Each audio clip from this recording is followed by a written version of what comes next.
For quite a while now, I've been looking for a mini racer FPV ready to fly decent acro flyer. Now, I've reviewed quite a few of them and I've got quite a few of them, but they fly nice in angle mode and seem to perform really well. When you go into acro, you don't get a nice smooth acro flight. It's a struggle all the way through. I call it rock and roll because whenever you're doing anything, it just seems to lollop about in acro mode, which is a real shame because once you get smooth acro, it's really nice and smooth and a real pleasure to fly. So as people sort of say I'm being too anarchy about it, I'm not, honestly. It's just not an enjoyable experience. When you do it a proper acro flight with some proper kit, it's a real joy to do. So I'm hoping this one might actually finally have got me there. I mean, it'd be brilliant if it has. This one's from Happymodel and this is the Mantis 85 and it's sort of that dead cat frame design. It's really nicely put together and really strong. I can't get any flex out of that at all. I really sort of push it there. It's doing really well. We've got a full 3K carbon fibre base plate and that's 2mm thick, and then the top plate is 1mm thick. And to strengthen it right up, they've put some anodized aluminium through there, 2 plates on either side, and that's given us a real amount of strength. That's where a lot of the strength is coming from.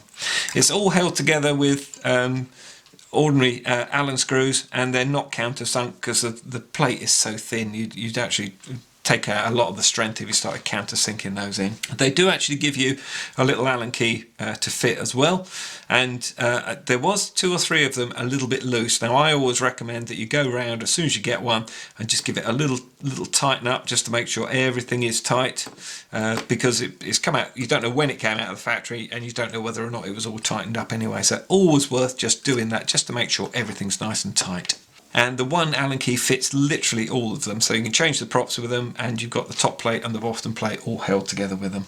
We've got a Super S F4 flight controller, and that's got built-in OSD, so the spec is looking good already. We've got 1102's 9000 kV, and they're actually the Happymodel branded ones as well. And as you can see, everything's in this really nice sort of green. And they're brushless motors as well. On top of those, we've got the 1935 tri-props. Now these props are really flexible. I mean, seriously flexible. If they hit anything, they're just going to bend out the way. But when I've had other ones like this, once you've sort of bent them really hard, when you try and bend them back up, they do tend to sort of get a fracture point across here, which is fair enough. And these are easily replaceable. We do have quite a bit of space on them as well, so I reckon we can get some 2-inch ones in there. And you could try, 4 or 5 bladed props as well if you wanted to. We got BL Heli S ESCs, and it's D-Shot 600 as well. So, like I say, the spec keeps getting better and better. We've got a 48 channel VTX as well, and that's 5.8 gigahertz, so we can use that with all our goggles. They don't do one that comes with goggles, but I'll make some recommendations down in the description for you. Go and have a look at it. But learn to fly line of sight, I would, then go on to FPV. We got 600 TVL actual CMOS camera in there, and it's 25 milliwatts. I don't think you need any more power. For me, around my garden and everything, I've always found 25 milliwatts, absolutely no problem at all. And the camera is just PAL, you can't actually change it. To change the channel or the band, you've got a little button on the top there, and you've got some little LEDs running across there, just down in there, so you can actually tell exactly what one you're on. As you notice, the sort of whole system is sort of tilting around, and all you have to do is just put the Allen key in there. It's the one that fits everything on here, and just tighten it up at the angle that you want. It's weighing in at 55 grams without the battery on, and then when you put the battery on, it goes up to 80 grams. And it's actually got a beeper on it as well, which I really like. I prefer beeper to LEDs myself. Beeper you'll always hear, LEDs you've only got to go under leaves or anything and you won't actually see it, so I really like that. I like the way they've actually put the receiver on. It's completely on the end of the frame. They've actually extended the frame out to hold it on, so they've obviously thought this design right the way through, and then held on with shrink wrap there. It's already bound up to the actual transmitter, but if you needed to bind it to another transmitter or anything, you've got the bind button there as well. The actual antenna coming out the back, I don't think will be a problem because it's not going anywhere near the props. If it caught a prop, it's not got anywhere to cut it or shear it, so I think we'll be absolutely fine. Invariably, the downdraft will push it downwards anyway, so really nicely done. I like everything on it so far, to be perfectly honest. We've also got a micro USB connection there, so we can actually run it through BetaFlight, but we shouldn't need to. I'm hoping I can just take this out and fly it. The connection to your battery is a JST, and it actually comes with a battery as well, and that's a 2-cell, so it's 7.4 volt, 400 milliamp hour, and it's a 30C draw. You can get much higher draw batteries, but this is really aimed at somebody getting into it, and I think we'll be fine for power with that. There's a bottleneck with the power as well, and some people would, the sort of real techie guys, don't like the JST connectors because obviously there's not a big connection area there to draw the power through. And guys that are really into it would probably swap this over to an XT30, or they would be expecting an XT30. I've got loads of quads, little mini racer ones that run on JST. I've never had a problem with it, but that's just the way I fly. Perhaps I don't fly hard enough or something or other. Turning it over, and the strap was already on to hold the battery on. I will put a little bit of silicone in there, the silicone pad in there, and that will stop the battery sliding, because it will slide on the carbon fibre there. When I first looked at it, I thought, ooh, don't like the way they've run the wires through for the actual motors, because they're sticking out slightly. To be perfectly honest, by the time you got the battery on there, you're not gonna, that's going to take any impact. I don't think we'll be catching these. And if you're a bit worried about it, just put a couple of little tiny cable ties on there. Or you do actually get a spare set of props and some screws to hold on the propellers, and also you've got a couple of elastic bands there, so perhaps that's what that's for. So far I'm pretty impressed with the actual quad itself. Now, the reason I thought this was going to be a good Acro flyer is because it comes with a good little transmitter. Now, these transmitters have been around, I think, literally forever. Most guys have cut their teeth on them. I've still got my original one from 2.5 years ago, and they're just great. They do a really good job. They're cheap, and this is included in with the pack of the actual quad as well with this one. And certainly nothing wrong with these transmitters at all. They come with different names up here, so this is a FlySky one, there's an Ishin one, there's some other ones as well, but they're all basically i6s, and they're usually the FS i6, so exactly the same thing, just they do change the menu just slightly on a couple of them, but does exactly the same on all of them. You do need 4 AA batteries, which I've already popped in there. It doesn't come with those, so make sure you got them. While I'm on the back here, perhaps you'd like to have a go on a simulator before you actually go out and fly your quad. Well, on this one you can. You just need to buy the cable, and I'll put links down in the description to anything that I think you would need. Plug that into your computer. There's free simulators out there that you can just go and have a play with if you like. I've never flown a simulator, it's just not my bag, but I know a lot of the top guys, and I'm talking the seriously top guys, and the full-on racer guys, they use the simulator to perform new stunts, learn new tricks and things without trashing their lovely quads sort of thing. So just not my thing. I'd rather be outside actually doing it. It's a 6-channel transmitter, but there's videos out there if you want to hack it and take it up to a 10-channel, which you can do. Even with my original one, I've still never done that on it. I just don't need to. I'm quite happy with the 6 channels. I got away with everything I need to. And the nice thing with this is it's actually already bound to this, so we can literally, charge your battery up, plug it in, go out and fly, and that's exactly what I was after. Even on the box, they tell you what the setup is. So you've got switch A is arm, so that's this switch over here, so that arms it. And then you've got switch C, and as you can see, hopefully around the corner there, you've got acro, angle, and air mode. There isn't any way of activating the beeper on it at the moment, but we can change that in BetaFlight, and I'll show you how to do that because I think it would be important to do that. So you've got your switch C here. So this is acro mode, this is into angle mode, and this is into air mode. So let's turn the transmitter on first of all. And again, you get, nice thing is you get warnings up and everything. That's a great little transmitter here. And then we're just going to plug that in.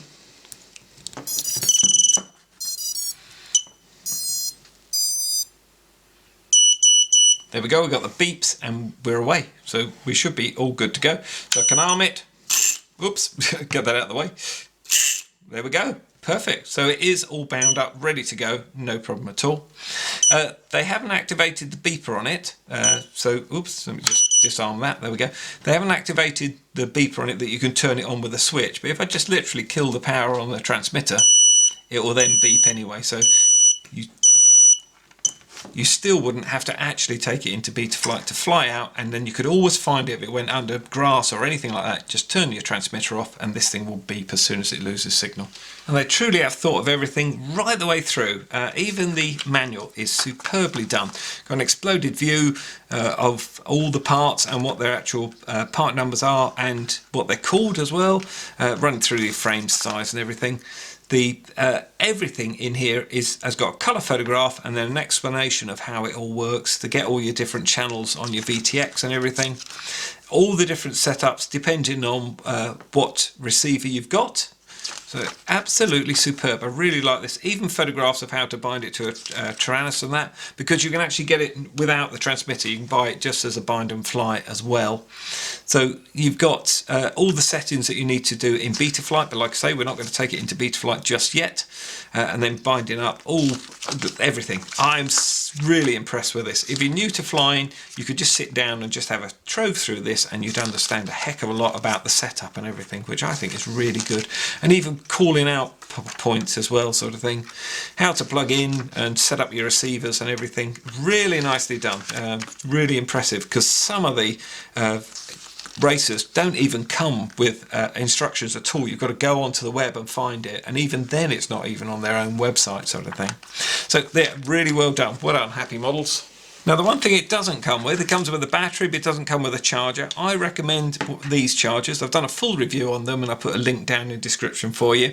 They're cheap, they're about £6. They do a really good job. They balance charge through the balance charger port, and they charge up everything pretty quickly. I've never had an issue whether I've put small batteries like this, 400, or whether I've put like 2000 or 3000 ones in.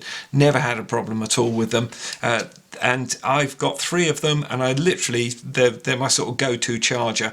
I've also got professional ones as well, but these are just so easy, just so simple just to plug in. So it's just simply plug in to charge.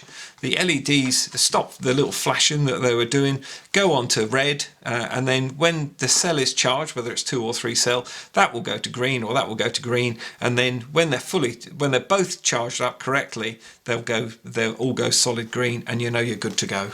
Okay, out for a quick line of sight. We're already bound up and everything. Just going to flick it on. I'm going to put it into angle mode first of all. Oh, nice. Whoa, this thing's good. I'm liking it already. Yeah, very nice. I've been playing around with the battery indoors, so that is really sweet, actually. Oh, yeah, it's got some go in it as well.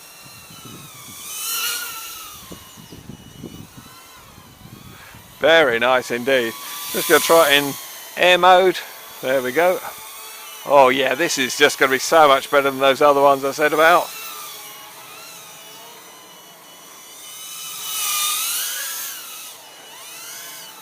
Very nice.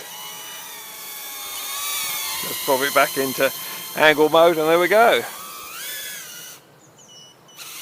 Easy to flip in angle mode, of course. Beautiful.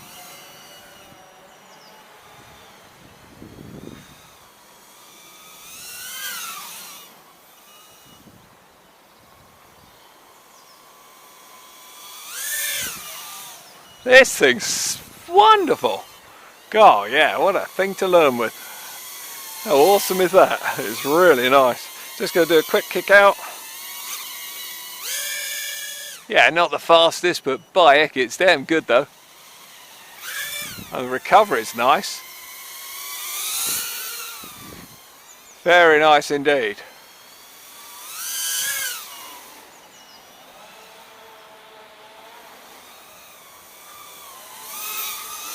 Very good. Right then. And like I say, you flip it, no problem at all. Very nice.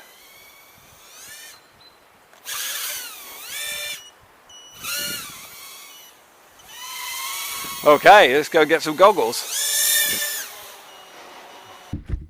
Okay, so very first flight, FPV, and really looking forward to this. The line of sight was superb on it, so and loads of power, looked really good fun. And off we go straight away, going to keep it in stabilised, and the first thing I noticed was the beeper goes off almost immediately as soon as you start to give it any power, and as you can see the battery levels literally dropped right off. So I thought it would be a very short flight, and actually it isn't. This battery just seems to operate like that.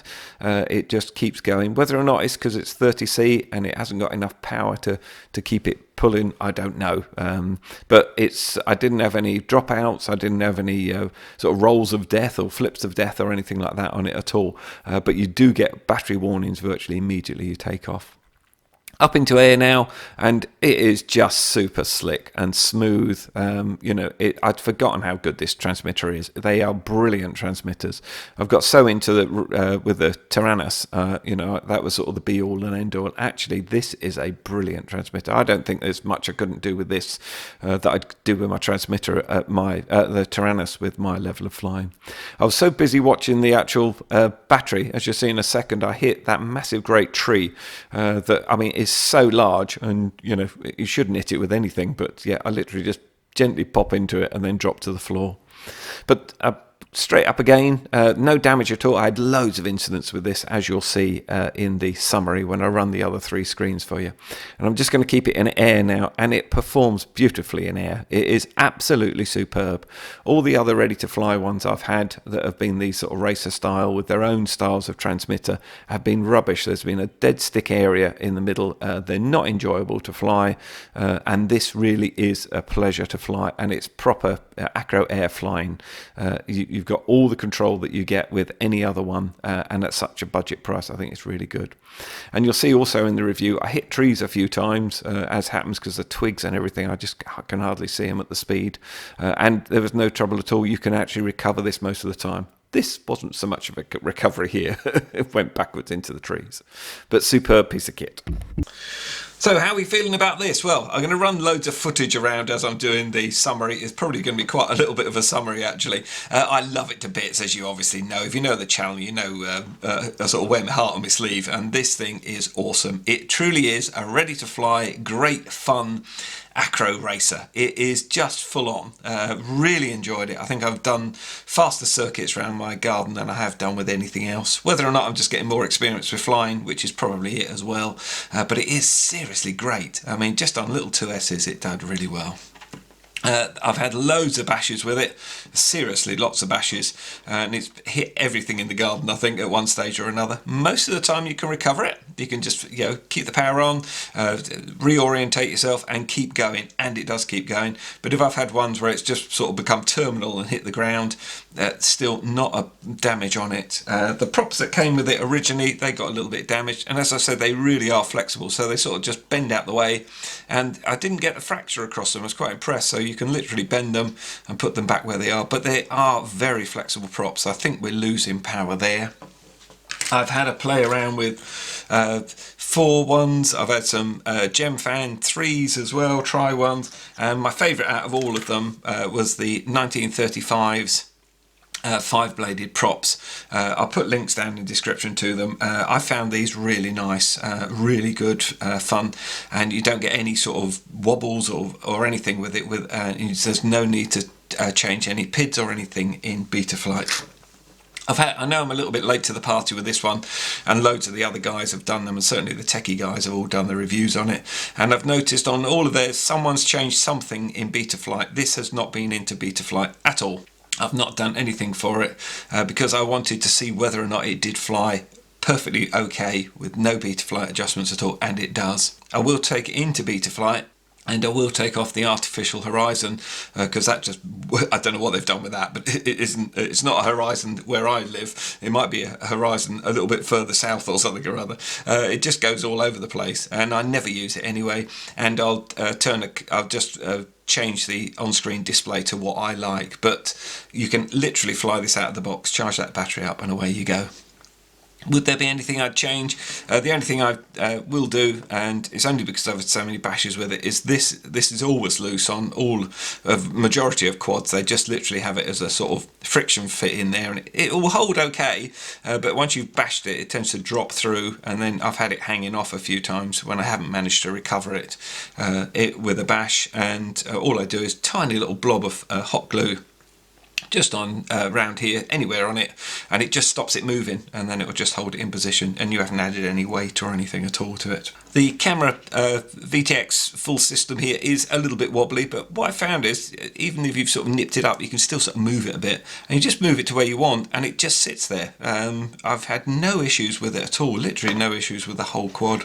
I was worried about these cables, and like I say, loads of bashes, and it hasn't caught them at all, so I haven't actually strapped them down either. I've had nothing become loose either, so we're not getting major vibrations in it at all. And onto the battery, and the battery that comes with it is okay, but what it does is it just alarms really early. You just lose all the power out of it on the screen, but it actually keeps performing and performing and performing, and you think it's going to drop out the sky, and then you get another 30 seconds. It's really weird. I was getting around 2.5 minutes on average with it, certainly always over 2 minutes with it, and if you run it right out, literally it drops out of the sky, because I was keeping it just nice and close to me on the grass. It will go down to 3.2 volts, so you're not going to damage per cell, so you're not going to damage your battery with that. I've got loads of other batteries that fit it off all sorts of different things, and independent ones I've bought, and to be honest, they didn't drop as quick as this one did, but I wasn't getting that much longer flights. I mean, most of them I'm getting around 3 minutes, but the one I played around with, and just to prove that a 30C can pull enough power for it, this 30C one here, the Crazy 500, I was getting over 4 minutes of flight every time with this one, so quite impressed with that. And the other ones were really good as well, so I'll put links down in the description for the batteries, but literally anything that's a nice 2-cell with a JST on, you'll be fine. Obviously you are going to get a bit more power with the 80C ones than that, but flying, when you're actually feeling it, I didn't notice too much in the FPV, I must admit. It wasn't, wasn't a wow, I must have those ones over the others, certainly not. While we're talking about batteries, a little bit back onto the charging with them, I still recommend the B3 if you want something cheap and cheerful and it does the job. It does overcharge, it charges at too high a rate really for these little batteries, but to be honest, ones that I bought like the Dees Elf and stuff like that, their charger overcharges at about the same as what this does. It takes about half an hour to charge these up, and you should be doing about an hour to charge things up. If you want to go for it, I've done a full review on the IMAX B6 and I put a link in description for you. This you can set the charge rate, so you could set it at 0.4 or 0.5, and so it will take an hour to charge up. I have used these for ages on all of these batteries and I've not had a failure on them at all. Eventually I guess it would make them fail, but honestly, and I'm honest on the channel, I've done loads and loads of them and never ever had an issue with them, and I find these really good batteries, battery chargers. And if you want to just get into the hobby nice and cheap, see whether you like it, I guarantee you will, but then this is the way I would go, and then later on you can always invest a little bit more money into the B6. I've also given the Bandicoot linear antenna a go on my goggles, and it works really well. All the other guys have said that it works really well with a dipole, and I found it superb. I certainly got a better reception, I would say, around my garden, which is actually quite a challenging environment. So yeah, I'd highly recommend this, and I'll put a link down in the description for you. And finally onto the transmitter.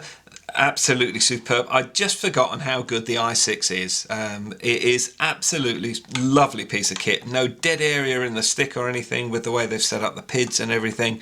Everything flew out of the box absolutely perfect. If you want to take it into BetaFlight, and what I would possibly do, though I'm really not that anxious about it to be honest, is I would have angle mode on position 1 on switch C. I'd have that as air mode, and then I'd have the buzzer there. But to be honest, all the time I lost it in the garden, and I do lose it in my garden really easily. All you have to do is just kill the power, and it's, it'll activate the buzzer anyway. So absolutely superb. So as a complete kit, 2 sets of props, a battery as well, I honestly don't think you could go far wrong, and I've actually had a blast with it, and I hope you've enjoyed the review, and I hope you join me on the next one.